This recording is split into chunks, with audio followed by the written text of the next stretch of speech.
semana passada, eu comecei a fazer um estudo desse livro, A Linguagem de Deus, que ele foi escrito pelo Francis Collins, e ele foi diretor do projeto Genoma, né? Então, ele é um cientista renomado, é um cara que era ateu e depois passou a acreditar em Deus. Então, ele fez todo um estudo.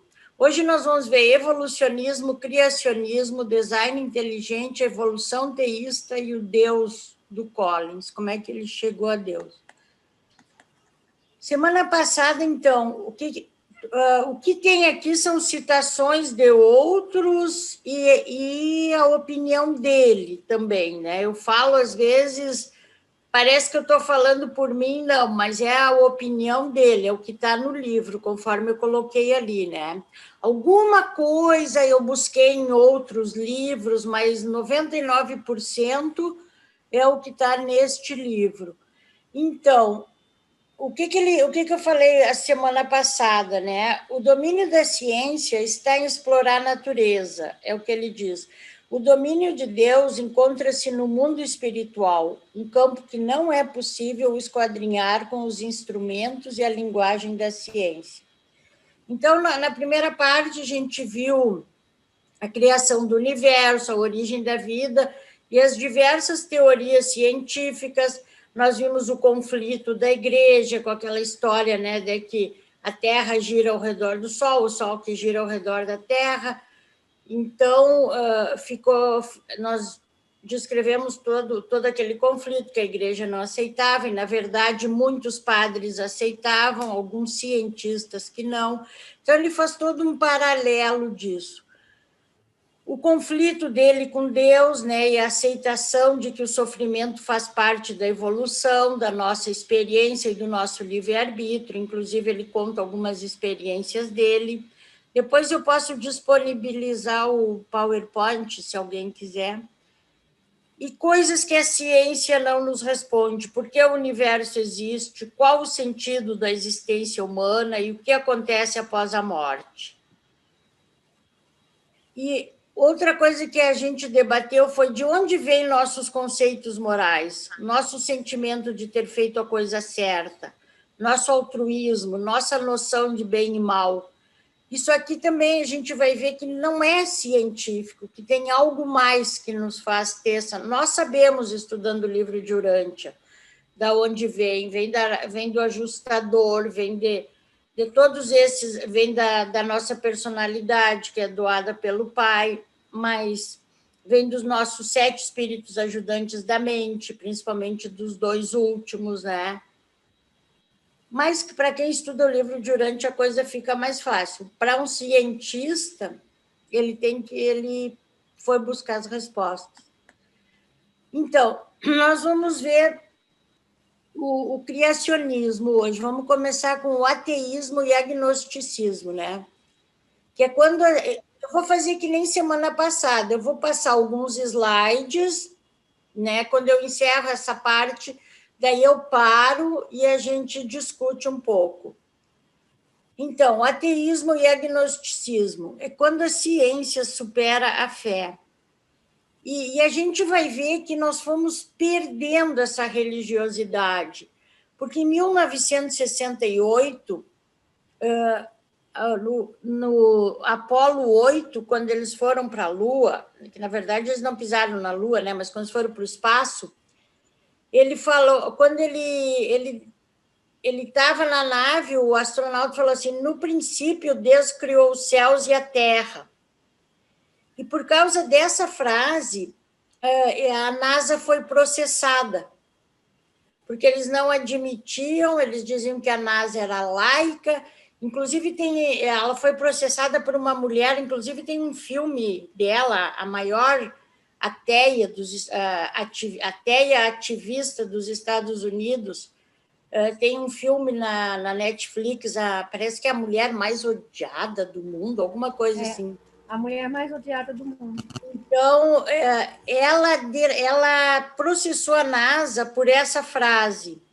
Em 1969, Buzz Aldrin, ele preparou uma superfície de comunhão na superfície da Lua, quando eles pisaram na Lua.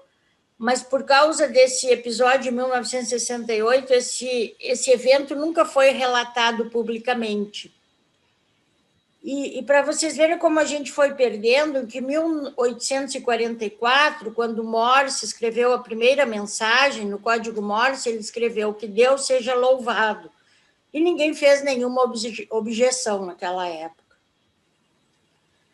Então, o que se passou assim, né? Do ateísmo hoje não se fala, se passou para os evolucionistas, né?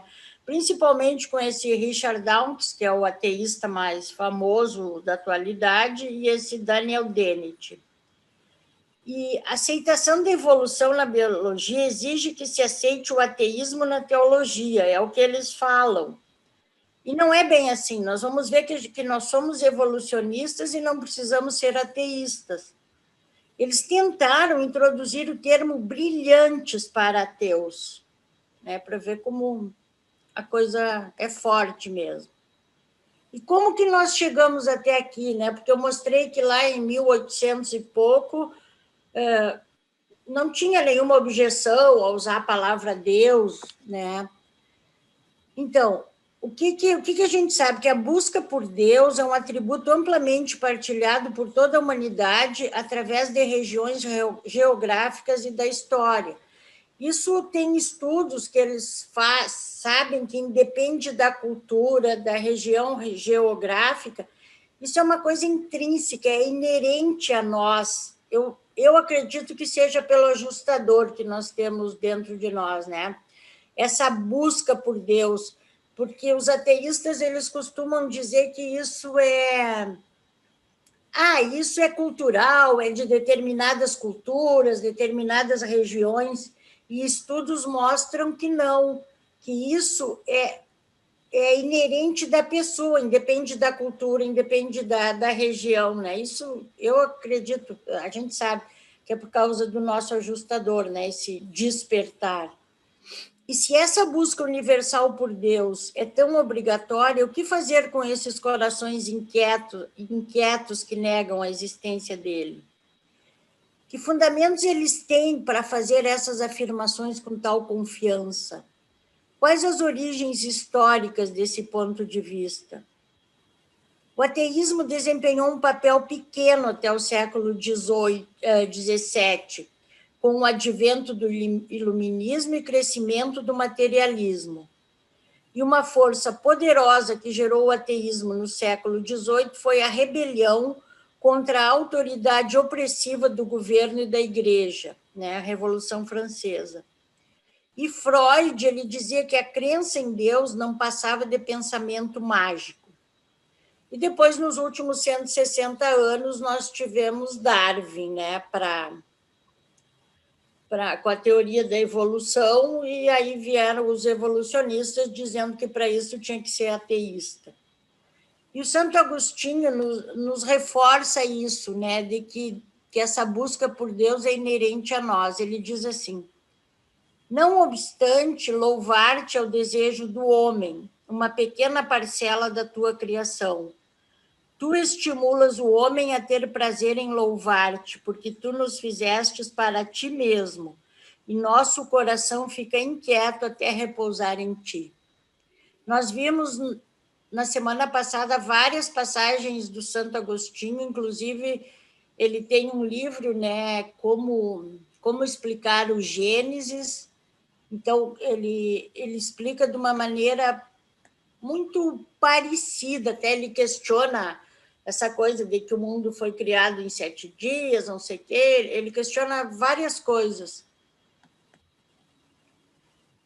Então, e daí nós temos esses biólogos ateístas, né, que falam: a arma decisiva apreciada pelo naturalismo científico virá com sua capacidade de explicar a religião tradicional, sua competição entre líderes, como um fenômeno totalmente material.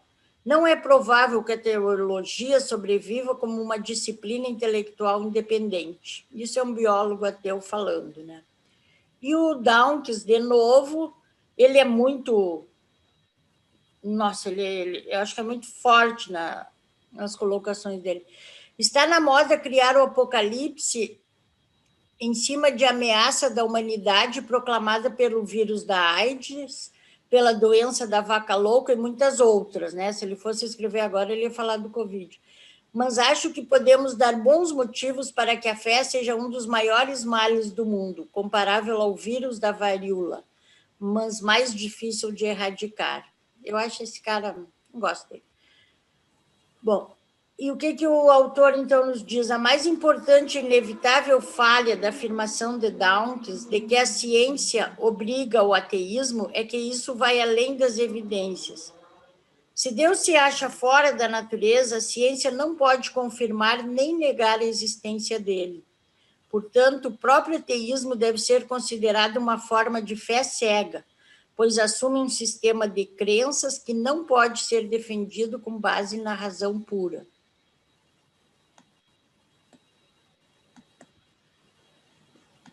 Logo eu vou dar uma paradinha, daí a gente, se alguém quiser comentar alguma coisa. E esse termo, agnosticismo, então, ele foi criado por Thomas Huxley em 1869, porque ele não achava ele não se enquadrava em nada, né? Então, ele fala assim, quando atingi a maturidade intelectual e comecei a me perguntar se era teísta ou panteísta, um materialista ou um idealista, um cristão ou uma pessoa com opiniões próprias, descobri que quanto mais aprendia e meditava, menos conseguia uma resposta pronta. Até que, enfim, cheguei à conclusão de que não criei nem ajudei a criar nenhuma dessas afirmações, a não ser a última. A única coisa em que a maioria dessas boas pessoas concordava era a única que me tornava diferente delas. Estavam bastante certas de que ligar-se a uma determinada gnose resolveria mais ou menos o problema da existência, embora tivesse bastante certeza de que eu não havia resolvido, e tinha uma convicção muito sólida de que esse problema era insolúvel. Assim, tomei cuidado e inventei o que imaginava ser o título adequado, de agnóstico.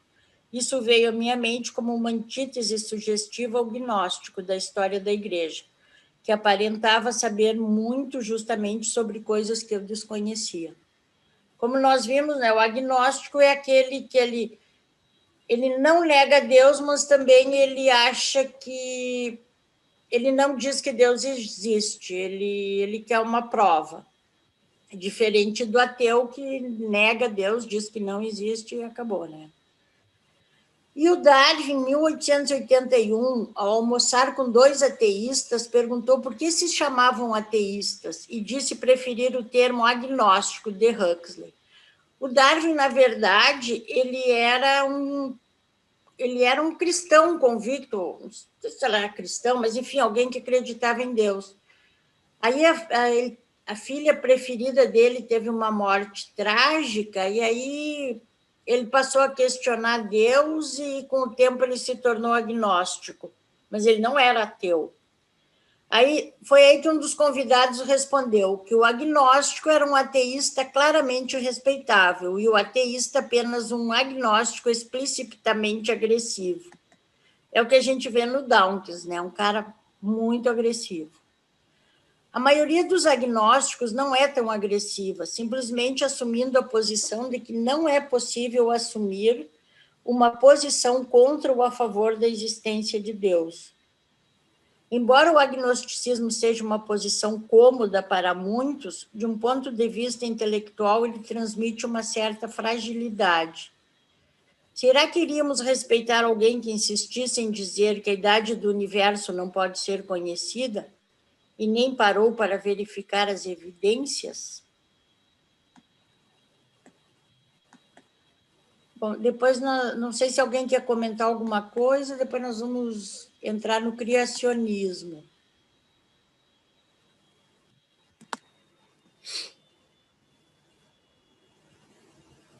Tudo entendido? Posso falar um pouquinho? Pode. Tá. Bom, o ateísmo, né, que nega absolutamente tudo, ele teve as pessoas que negavam são os iluministas, né? A Revolução Francesa, a base da Revolução Francesa era não acreditar em Deus. Tanto que, quando teve a Revolução Francesa, a igreja Notre-Dame, ela deixou de ser igreja e ela ficou durante muitos anos como um depósito, bordel, bar, todas essas coisas. Então, assim, os iluministas, mesmo o Voltaire, todo mundo, eles eram ateus. Por exemplo, existem algumas coisas que tem, por exemplo, a maçonaria francesa não aceita que tenha nas suas cerimônias, nenhuma música que lembre sino, igreja, ou tenha a Bíblia, ou alguma coisa assim, eles não admitem. E eles creem, assim, na Constituição, alguma coisa assim. Então, isso correu o mundo, Marx e tudo mais, todos eram ateus. A rainha Catarina, grande da Rússia, ela queria desvincular a igreja do Estado, né? Ela era muito avançada, mas ela chegou à conclusão que o povo russo não tinha condições ainda desse rompimento. Aí nós vemos o quê? Na Rússia também, a parte do povo ateu dominou muito tempo lá, né? Acabaram com tudo que diz respeito vamos falar, ateísta, teísta e adeísta, né? Com relação a agnóstico e gnose, a palavra gnose, ela significa conhecimento, mas o conhecimento gnóstico é um conhecimento que ele independe de uma igreja, é um conhecimento de Deus interior, dentro de você, um Deus que você não precisa ter uma coisa para ir, por exemplo. A Igreja Católica Apostólica Romana, ela é agnóstica. Por quê? Porque você, para sentir Deus, você depende deles. É uma dependência, você não atinge a busca de Deus sozinho. O budismo, você atinge. A palavra Buda não é um ser, é um estado de espírito. A palavra nirvana é um estado de espírito. A palavra Israel também não significa um lugar, é um estado de espírito, assim como a palavra crística. É você ter o seu Deus dentro de você. Você está dizendo que a Igreja Católica é agnóstica? É agnóstica. A igreja, o católico, todos nós. Então, existe essa interpretação. Deus. Sim, mas você acredita. Peraí. Não, deixa eu falar.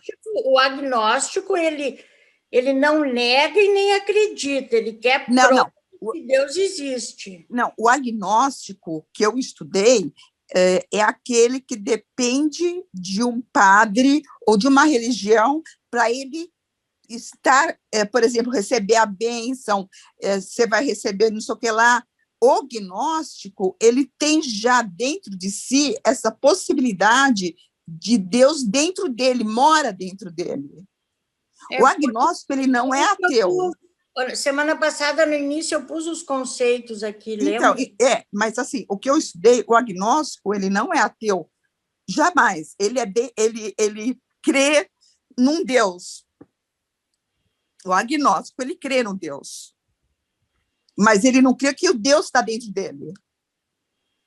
O agnóstico, ele não diz que não, nem que sim. Ele quer provas de que Deus existe. Então, assim, a minha referência diagnóstico é essa, assim, pode ser que tenha em determinado tempo, isso a gente até posso trazer, talvez, para vocês, assim, algumas coisas. Então, por exemplo, o que eu percebo no Urântia é que você não precisa de absolutamente nada para você ter Deus dentro de você. Então, ele é gnóstico, ele tem o conhecimento. Você é inteiro. A Igreja Católica Apostólica Romana jamais vai aceitar essa postura de que Deus está dentro de você. Eles são eles vão interceder por você. Entendeu como é que é? Tem religiões que intercedem. Aquele que intercede, que você depende de um ensinamento lá fora, é agnóstico. É isso daí. Depois a gente continua. Mais alguém? Senão eu vou adiante e depois a gente discute no final. Eita coisinha complicada, hein, gente? Gnóstico, agnóstico, ateísta, ateísta. Para mim, eu sempre falei que eu penso simples. Desculpe, assim, alguém falou aí, né? Ela citou alguém que quanto mais o cara estudou, mais difícil ficou para entender. Eu jogo no time desse cara aí, que eu conheço tanta gente que estuda tanta coisa e acaba se confundindo. Por isso que eu gosto de falar assim, que eu gosto do simples, do fácil, do resolvido. Claro que nem sempre meu simples, meu fácil resolvido é de acordo com o que as várias correntes pensam. Mas, pô, ateísta, ateu, pronto, acabou, não acredito em Deus. O agnóstico, nem que sim, nem que não.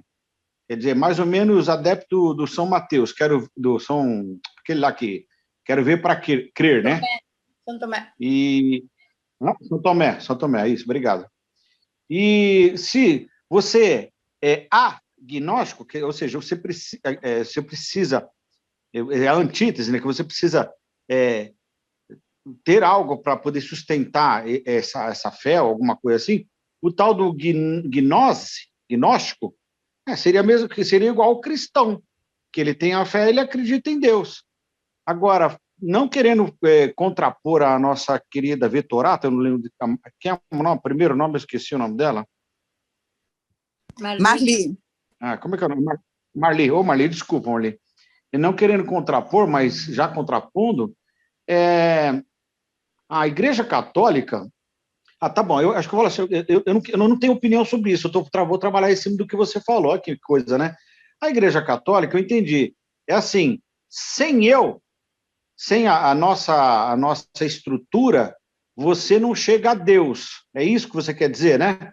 Eu acho que exatamente isso. Exatamente isso. Nós vamos ver o criacionismo agora, talvez fique mais claro. Não, só fechar aqui, só fechar. Você está querendo dizer que a igreja é interveniente, é o intermediário entre Deus e eu. Então, se for assim, a gente pode classificar as outras várias denominações que tem por aí, ou que foram derivadas da Igreja Católica, como tal. Não é isso? Sim. Sim, sim. Sim. Ok, entendi. Então, nós vimos o evolucionismo, né, ou o ateísmo, e nós vamos ver o criacionismo. Eu vou ir mais um pouco e depois a gente para de novo, então. Então, o criacionismo, quando a fé supera a ciência. Durante o século XX, o termo criacionista foi sequestrado para colocar em prática um subconjunto bastante específico de pessoas que acreditam em Deus e insistem em uma leitura literal do Gênesis 1 e 2 para descrever a criação do universo e a formação da vida na Terra. Aí eu estava pesquisando e vi esse movimento aqui que eu realmente não conhecia, e como nós vimos semana passada, né, existem fundamentalistas, que nem o Richard Dawkins, do lado da ciência, assim como existem fundamentalistas criacionistas também. Então, enquanto nós tivermos esses fundamentalistas, tanto de um lado quanto do outro, nós não vamos conseguir uma harmonia entre a ciência e a religião, ou a religiosidade, ou a espiritualidade, como queiram chamar, né? Então, e a versão mais extrema desse criacionismo, porque a gente viu que até o século XVII, ali, que eu citei aqui, a Marli também citou, na época, depois quando veio o iluminismo, o materialismo, porque até então era natural, até porque a igreja praticamente dominava, mas essa crença em Deus era uma coisa natural, depois que foi acabando e dando lugar para o ateísmo E hoje, no século XX, a versão mais extrema que tem é o criacionismo da Terra Jovem, que ele interpreta os 6 dias da criação como dias de 24 horas e conclui que a Terra deve ter menos de 10 mil anos de idade, e dizem que o mundo foi criado em 24 horas. Eles também acreditam que todas as espécies foram engendradas por atos isolados da criação divina, e que Adão e Eva eram figuras históricas criadas por Deus, feitos do pó do jardim do Éden. Eles acreditam que as camadas geológicas e os fósseis presentes nelas foram formados em algumas semanas, por causa do dilúvio que ocorreu no mundo todo.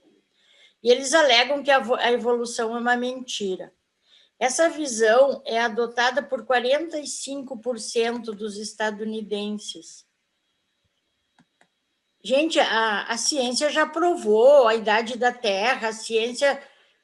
Nossa, como é que todas essas camadas geológicas, esses fósseis, eles conseguem determinar a idade de um fóssil pelo carbono 14 e tudo mais? Como é que essas pessoas acreditam que foram formados em algumas semanas? E isso é um movimento forte. Aqueles que sustentam esses pontos de vista são sinceros, bem-intencionados e tementes a Deus, guiados por preocupações profundas de que o naturalismo esteja ameaçando afastar Deus da experiência humana. As alegações do IEC, esse movimento, não podem simplesmente ser acomodadas à margem do conhecimento científico.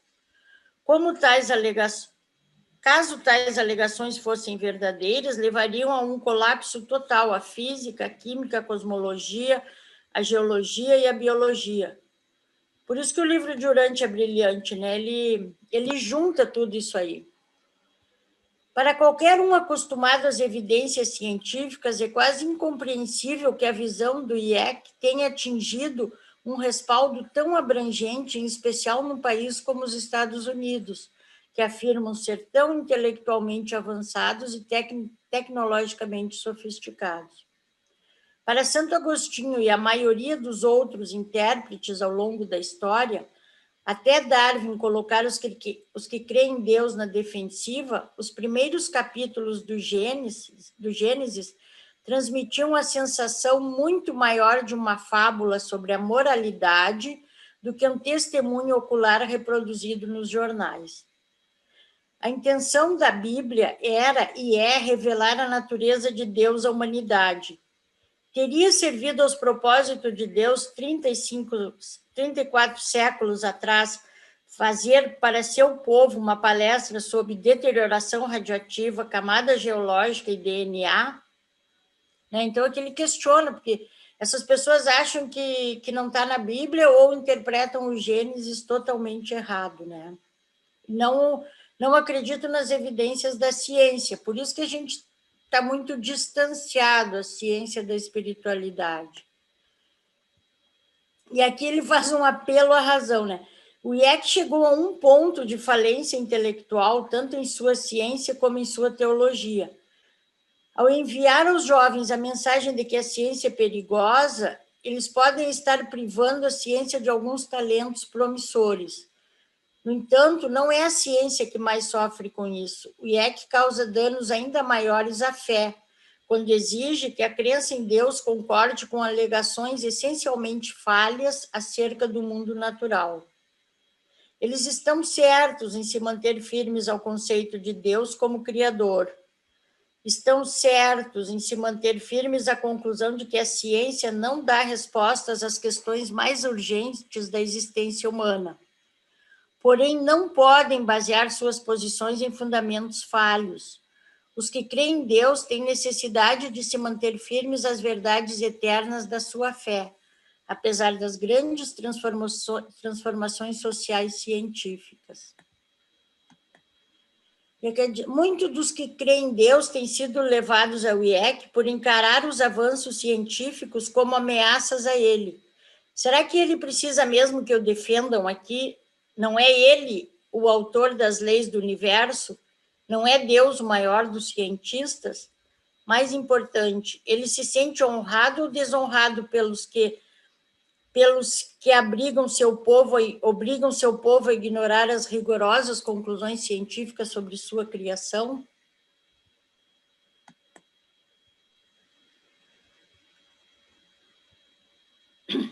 Eu vou passar. Alguém quer fazer algum comentário sobre o criacionismo? Senão eu vou entrar no design inteligente e depois a gente para depois ir para a última parte. Eu queria falar que essa teoria da Terra jovem é a teoria que mais é o tiro no pé dos religiosos, porque é uma coisa tão absurda, mas tão absurda, que ninguém consegue, nenhuma pessoa científica com pensamento lógico, racional, consegue levar a sério isso, e com toda razão, porque é uma coisa tão absurda que eles pregam. Mas 45% de americanos acreditam nisso, estranho. Ali, provavelmente, né, dos americanos que acreditam em Deus, né, dos cristãos. Provavelmente, claro, porque não vai ser os ateus, né, os ateus não acreditam nisso. Então, sim, porque o americano é tão religioso. Os cristãos americanos, né.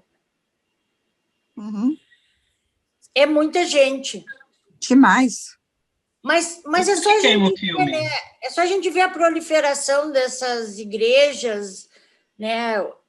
Até pouco tempo só tinha a igreja católica, mais uma que outra ali, como é aquela outra protestante, não sei o quê. Agora é uma proliferação de igrejas e realmente eles acreditam em algumas coisas. E é isso que vai distanciando a gente, né? Olha, eu fui evangélica, adventista do sétimo dia. Eu fui católica, estudei, fiz catecismo. Depois minha mãe conheceu a igreja adventista, sétimo dia. Estudei muito a Bíblia.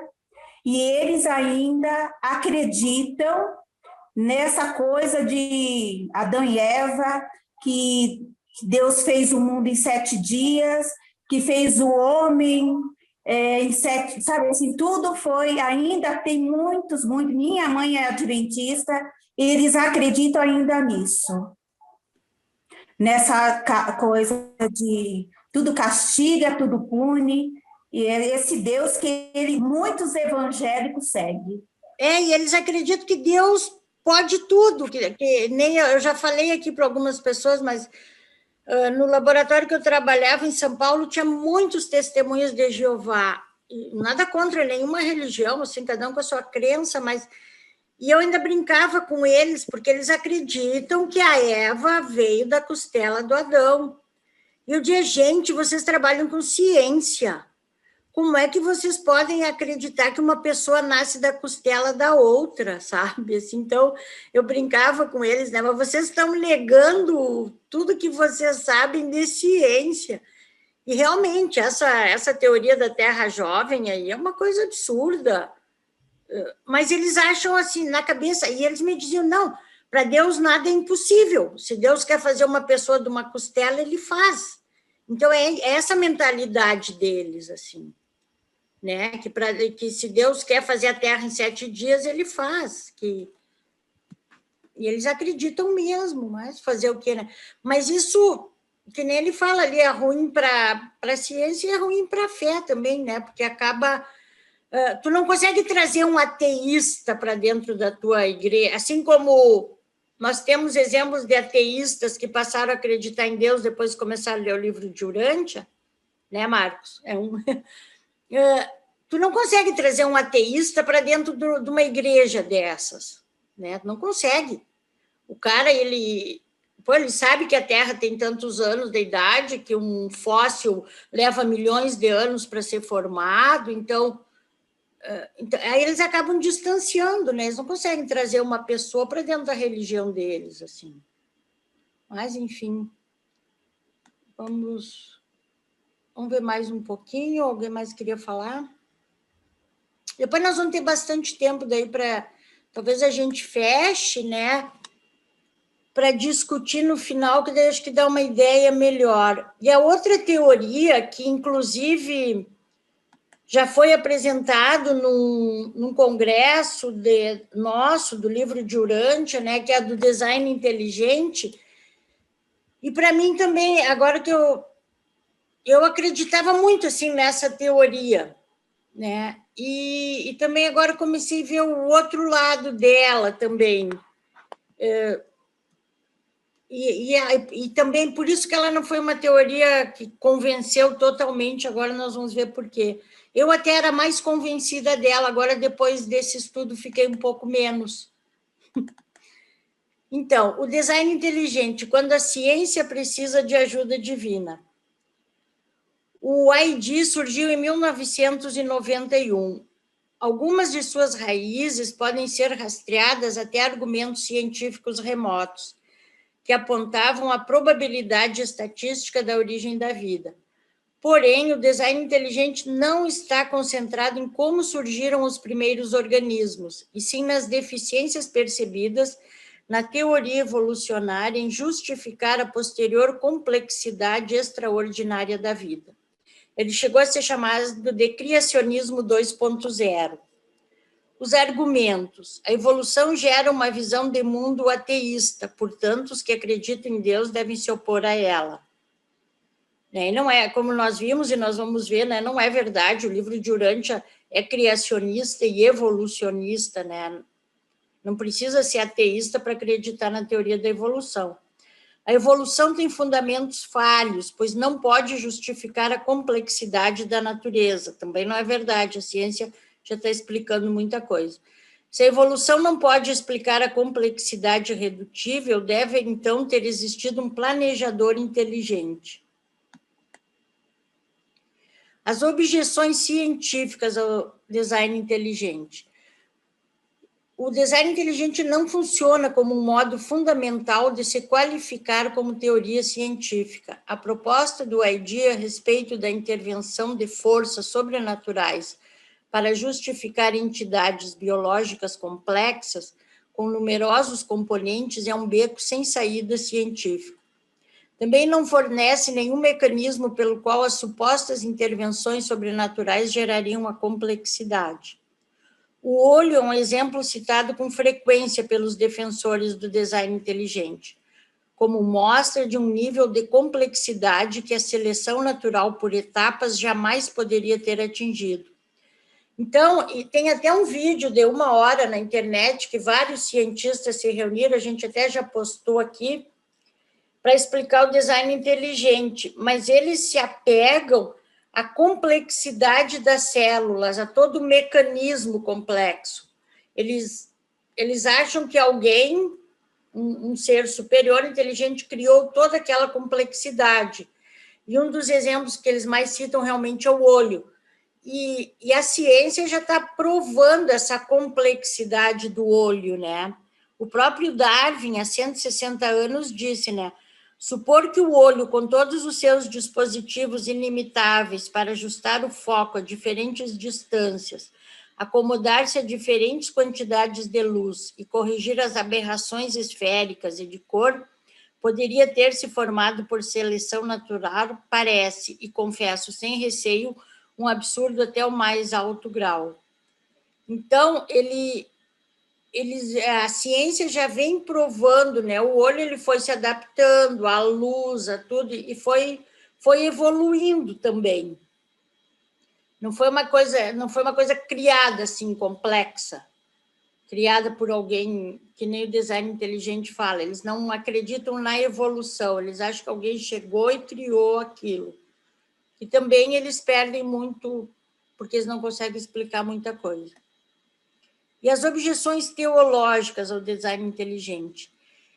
Ele é a teoria do Deus das lacunas, né? O Deus aquela lacuna que fica, né, sem preencher, ao introduzir uma suposição da necessidade de uma intervenção sobrenatural em fatos que seus defensores alegam que a ciência não pode explicar.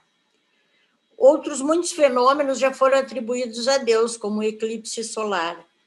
Eles retratam Deus como um criador atrapalhado, que precisa intervir de tempos em tempos para consertar as insuficiências do plano original. E a gente sabe que não tem mais nenhuma intervenção, né?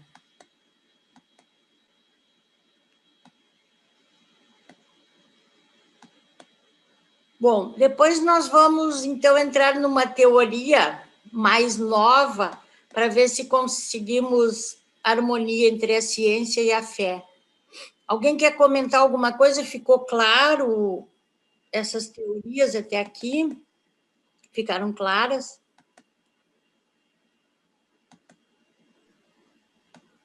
Está tudo muito claro? Eu vou fazer um comentário, mas não é sobre o assunto. Darwin, quando veio para o Brasil, né, lá atrás, para o estudo e tal, ele teve na Bahia, né, na época da Bahia, e justamente na semana, aquele tempo que ele teve na Bahia, estavam procurando um bandido, um cara que estava matando, que ele era branco, meio cabelo avermelhado, sabe? Era uma pessoa que estava sendo muito procurada.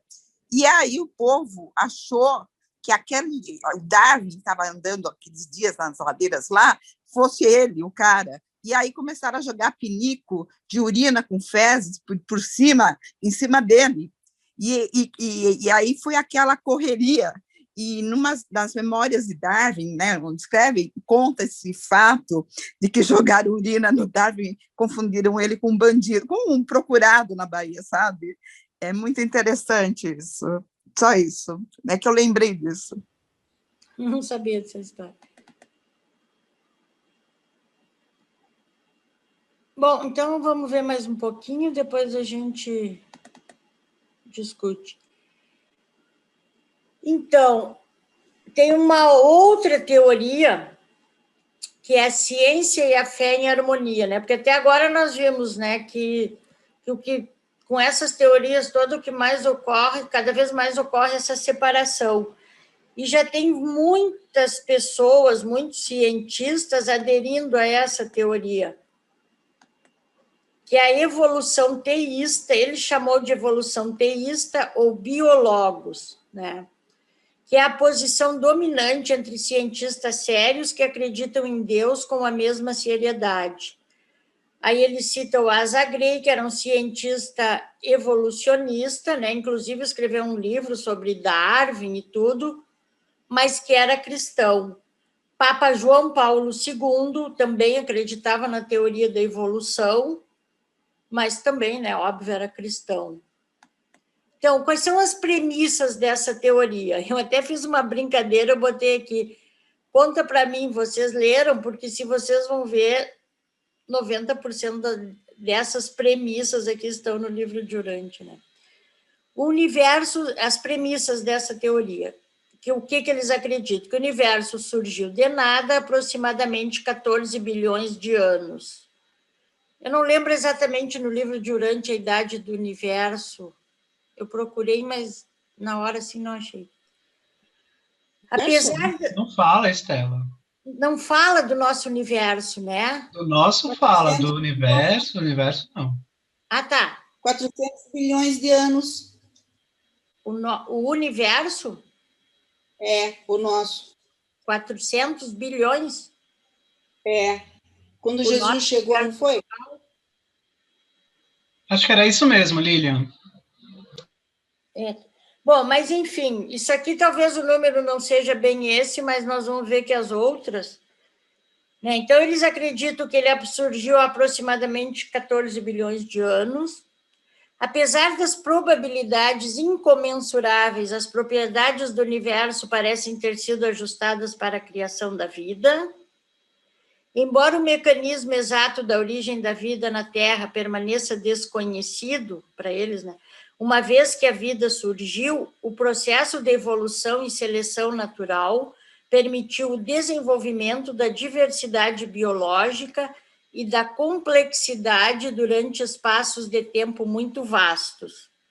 Tudo isso nós vimos no livro de Durante. Então, logo a evolução seguiu seu rumo, não foi necessária nenhuma intervenção sobrenatural. Os humanos fazem parte desse processo, partilhando um ancestral comum com os grandes símios. Entretanto, os humanos são exclusivos em características que desafiam a explicação evolucionária e indicam nossa natureza espiritual. Isso inclui a existência da lei moral, o conhecimento do certo e do errado, e a busca por Deus que caracterizam todas as culturas humanas. Alguma semelhança com o livro de Durante? Muito parecido, né? Muito. Né? Se alguém aceita esses 6 princípios, percebe que surge uma síntese completamente aceitável que satisfaz intelectualmente e tem consistência lógica. Deus, que não se limita ao tempo e ao espaço, criou o universo e estabeleceu leis naturais que o regem. Para povoar esse universo antes estéril, com criaturas vivas, Deus escolheu o mecanismo distinto da evolução para criar micróbios, plantas e animais de todos os tipos. O mais extraordinário é que ele escolheu propositadamente o mesmo mecanismo para originar criaturas especiais, que teriam inteligência, conhecimento do certo e errado, livre-arbítrio e desejo de afinidade com ele. Esse ponto de vista é totalmente compatível com tudo que a ciência nos ensinou sobre o mundo natural. É também totalmente compatível com as grandes religiões monoteístas do mundo.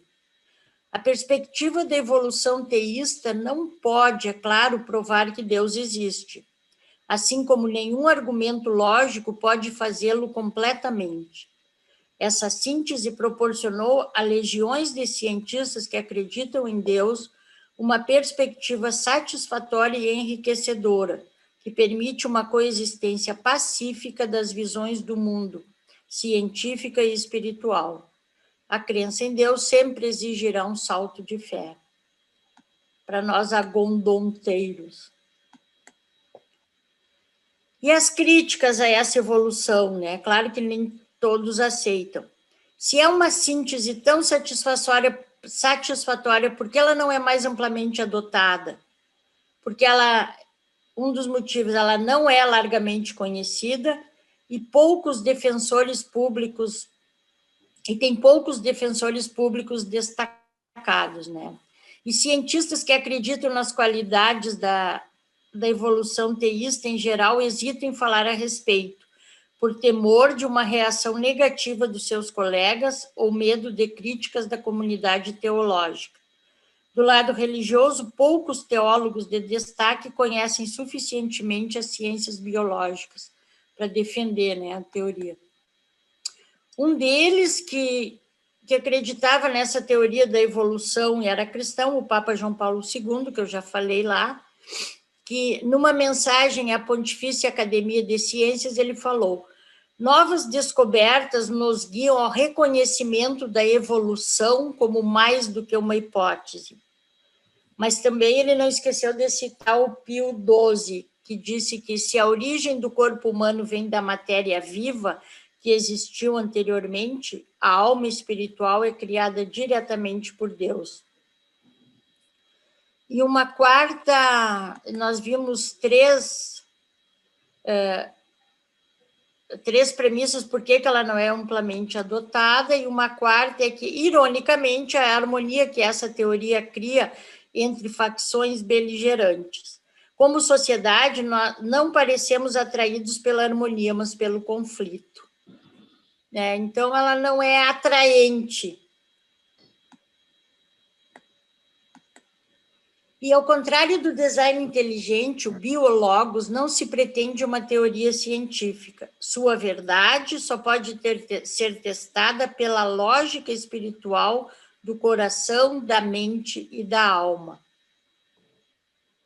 E esse cara aqui, o Theodosius, né, que ele era um evolucionista teísta, né, ele era da Igreja Russa Ortodoxa, ele diz: a criação não é um evento que ocorreu em 4.004 anos antes de Cristo. É um processo que começou por volta de 10 bilhões de anos atrás e ainda continua. Será que a doutrina evolucionária entra em atrito com a fé religiosa? Não. É um erro crasso confundir as Sagradas Escrituras com cadernos elementares de astronomia, geologia, biologia e antropologia.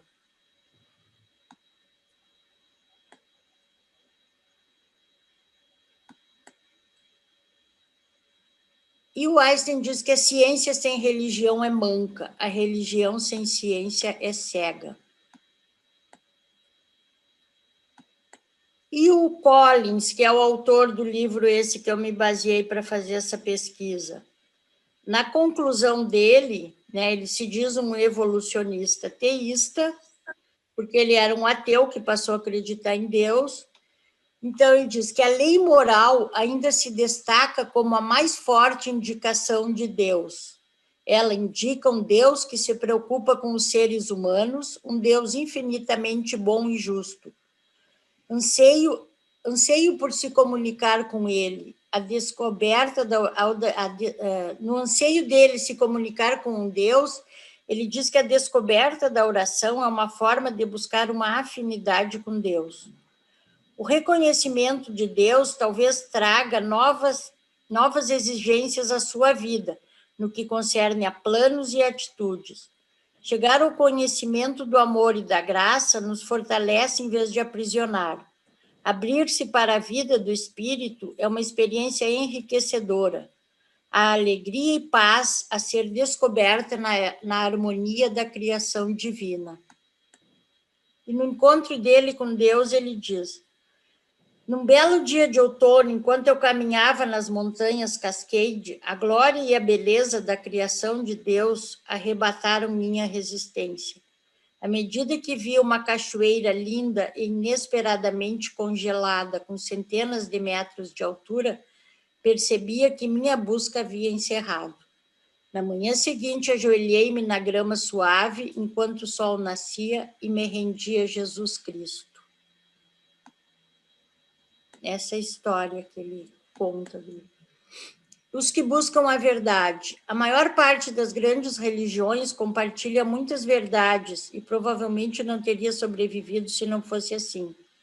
No entanto, existem também diferenças interessantes e significativas, e cada indivíduo precisa buscar o próprio caminho rumo à verdade. Eu vou ler só esse slide aqui ainda, que eu achei muito legal o que esse cara, um teólogo, falou. Como cristãos, não podemos, então, adotar uma atitude contrária às verdades da razão, ou às da filosofia, ou às verdades da ciência, ou às da história ou da crítica. Como filhos da luz, devemos tomar cuidado para nos manter abertos a cada raio de luz. Que cultivemos, então, uma atitude de coragem diante das investigações do dia. Ninguém deve mostrar mais cuidado com isso do que nós. Ninguém deve ser mais rápido para perceber claramente a verdade em cada campo, ser mais acolhedor para recebê-la, ser mais fiel para segui-la, para onde quer que ela conduza. E com isso eu encerro, e eu encerro com essa frase aqui, que é uma homenagem minha ao Francis Collins, porque eu usei o livro dele todo. Não uso todo o cérebro que tenho, mas todos os que posso pedir emprestado. Obrigada. Obrigada, Esther. Que legal. Maravilha. Vamos discutir as diversas teorias. Obrigado. Eu achei Se ninguém for falar, eu vou falar uma coisinha rápida aqui. Todo mundo tem o direito de formar frases, formatar pensamentos, falar. Eu também vou fazer um aqui. Né? Como eu disse há um tempo atrás, eu, com 13, 14 anos, teve uma moça aí que falou que é adventista do sétimo dia, não sei. Eu recebi aqueles livrinhos dele que falavam: o homem veio a existir por criação ou por evolução. Então, a Estela colocou muito bem que tem muita gente aí que é teísta evolucionista, né, Estela? É isso, né? A ideia, né? Quer dizer, o cara acredita em Deus, mas acredita em evolução. Eu vou usar um tom peremptório, né, para usar essa palavra que muito usa. Eu não acredito na simples evolução. Não é possível pegar o exemplo do olho, porque o olho, o corpo humano, o ser humano, tudo que é feito aqui, não dá para acreditar no meu conhecimento superficial e ordinário, admito, num Big Bang que tudo vai se encaixando direitinho. É insultar a minha inteligência. Respeito a opinião de quem quiser que seja aí, mas é insultar a minha inteligência. E isso teve um criador. ele pode estar equidistante da minha imaginação, de eu acreditar nele. Eu posso ser, durante a minha vida, um agnóstico ou um ateu, com tantas intempéries que tem na vida. Eu não acredito em Deus, coisa nenhuma, que levou meu pai, levou minha mãe, matou minha irmã, matou não sei o quê, matou 300 milhões de pessoas, judeus, 6 milhões, não sei o quê. Que mundo ruim é esse que nós vivemos? Que Deus é esse? Mas Deus criou, Deus orientou, tem aí muitos livros e tal. Agora, fechou, vou fechar. Óbvio que houve um processo, há um processo de evolução. Como o próprio livro diz, nós estamos num planeta evolucionário. Todo dia, toda hora, todo minuto, todo segundo, nós estamos aprendendo alguma coisa, estamos evoluindo. Então, é simplesmente isso. Houve dinossauros, houve X, Y, Z, mas o processo de evolução é daqui para frente, mas que houve uma criação, uma matriz, e que foi criado por esse Deus que pensou em tudo, com certeza. Mas não foi da costela, não, tá? Isso da costela eu não acredito também, não. Beijão para vocês, continuei. Tu queria falar, Desirê? Eu achei bem inteligente aquilo que num slide foi colocado, que se há inconsistência na teoria criacionista, na evolucionista também há, né? Eu gostei bastante daquilo que ele colocou. E depois, pelo apanhado que estava aí, você vê assim que a pessoa, ela parte do princípio de que tudo está criado, e a partir dali ela faz a teoria dela. Mas assim, e o momento inicial? Como foi isso? Saiu da onde? Vai ser aquela teoria do Lúcifer, né? Que ele colocou no manifesto dele, que tudo é pela energia do próprio universo, que as coisas são porque são, e enfim, é muito furado esse negócio de as coisas são porque são. Né? Lembro de uma palestra que eu tenho, que eu acho que é evolução mesmo, lembro lá da vida, que tem as diversas teorias de como a ciência tenta explicar como começou a vida aqui, mas eles não conseguiram ainda. Esse start que nós recebemos da ministra divina, que o livro de Urantia explica, a ciência não consegue. Eles já têm aquela panspermia, que é uma teoria de que a vida veio de fora, né? Tem outros que tentaram criar a vida em laboratório, com carbono, hidrogênio, nitrogênio, não sei o quê, tem a abiogênese, eu acho, tem várias teorias, mas eles não conseguem provar, né? Então, por que essa evolucionista teísta? Porque eles acreditam na evolução, mas eles acreditam que a vida foi criada por um ser, né? Um ser superior, que a vida não... Essas coisas a ciência não explica e não conseguiu até hoje, não conseguiu recriar a vida, né? Isso eles não conseguem fazer. O dia que eles descobrirem... Porque o que os portadores da vida fizeram? Deixaram tudo prontinho, mas não foram eles que criaram a vida, né? O que ele, em todo livro, o que ele desenvolve a teoria de que ele nem se apega tanto a essa parte biológica, vocês viram, né? Ele prova não, ele acredita na existência de Deus, mas por esses... E aí que entra muito, eu acho que o ajustador do pensamento, porque tudo ele diz que o que nos... lá nós vimos na outra semana, né? O nosso genoma humano, ele que foi diretor, que ajudou a descobrir todo o genoma. Quando eles viram que o nosso genoma é igual nós temos mesmo número de genes de uma galinha, de um cavalo, de um cachorro, e que o nosso genoma ele é 99% igual a um chimpanzé, o que nos diferencia? Nós sabemos, né, que são os 2 espíritos ajudantes da mente superior, que é o ajustador do pensamento. Então, e é isso que ele se baseia, não tanto a teoria dele toda, não tanto na parte científica, é nessa lei moral, nessa coisa que nos diferencia dos animais, do certo e do errado, né, da gente ter essa ética. E aí que para ele acha que entra Deus. E né? E é quando a gente... E é onde entra Deus mesmo, né? Nessa diferenciação. É no ajustador, é nos espíritos ajudantes da mente, superiores, né? Os dois.